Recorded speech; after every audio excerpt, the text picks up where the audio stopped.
వందే మాతరం. నేను మీ journalist Navata. Welcome to R voice. ఇది నేపాల్లోని రౌతాహత్లో మసీద్ దగ్గర ఓ పెళ్లి, హిందూ పెళ్లి ఊరేగింపు జరుగుతోంది. ఆ ఊరేగింపు ఆ మసీద్ ముందు నుంచి వెళ్తోంది. వెళ్తున్నప్పుడు మనం బరాత్ తీస్తాం కదా, పెళ్ళి అయిపోయినాక అమ్మాయిని అబ్బాయిని ఊరేగింపు తీసుకొచ్చేటప్పుడు ఆ బరాత్తో వెళ్ళడం వాళ్ళు చేసిన తప్పు. అంతే. శాంతి కామకులు రాళ్ళు ఇటుకలు విసిరి దాడి చేసిండ్రు. నాకు తెలియక అడుగుతా, ఎన్నో ముస్లిం కార్యక్రమాలు హిందూ ఆలయాల ముందు నుంచి వెళ్తాయి, హిందూ ప్రాంతాల నుంచి వెళ్తాయి, కానీ ఎప్పుడూ మత ఘర్షణలు రావు. రాళ్ళు ఇసరడాలు, ఇటుకలు ఇసరడాలు, కారం పొడి ఇసరడాలు, కర్రలతో కొట్టడాలు ఇలాంటివి ఎప్పుడూ జరగవు. కానీ నాకు ఏంటో అర్థం కాదు, ఒక మసీదు ముందు నుంచి ఒక దేవుడి ఊరేగింపు వెళ్ళినా, ఒక పెళ్లి ఊరేగింపు వెళ్ళినా రాళ్ళు రుబ్బుతారు, మత ఘర్షణలకు కారణమవుతాయి.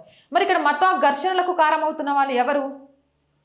మతాన్ని అడ్డం పెట్టుకొని అడ్డమైన పనులు చేస్తున్న వాళ్ళు ఎవరు? ఈ సుడో సెక్యులర్లు వాళ్ళకు మద్దతుగా ఎందుకుంటారో నాకు తెలియట్లేదు. ఇది భారతదేశమైనా, బంగ్లాదేశ్ అయినా, నేపాల్ అయినా, ఎక్కడైనా హిందువుల పరిస్థితి ఒకేలాగుంది. చివరికి ఆ పరిస్థితిని అదుపు చేయడానికి ఆర్మీ సిబ్బంది కూడా రావాల్సి వచ్చింది పోలీసులతో పాటు. వాళ్ళు విసిరిన రాళ్లకు చాలామందికి గాయాలైతే వాళ్ళని అక్కడి నుంచి పంపించడానికి ఆఖరికి టియర్ గ్యాస్ కూడా ప్రయోగించే పరిస్థితి వచ్చింది.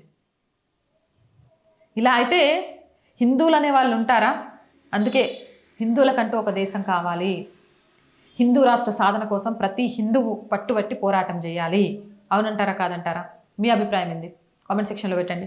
మోర్ వీడియోస్ కోసం ఛానల్ని వెంటనే సబ్స్క్రైబ్ చేయండి. అండ్ రోజు చెప్తుంది అండి, R group of channel, R voice, R political, R Samskriti, మూడు కూడా మన ఛానల్సే.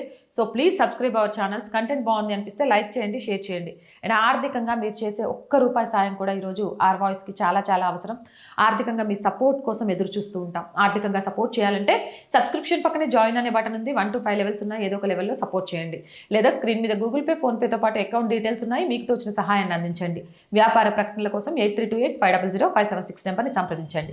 జై హింద్, జై భారత్.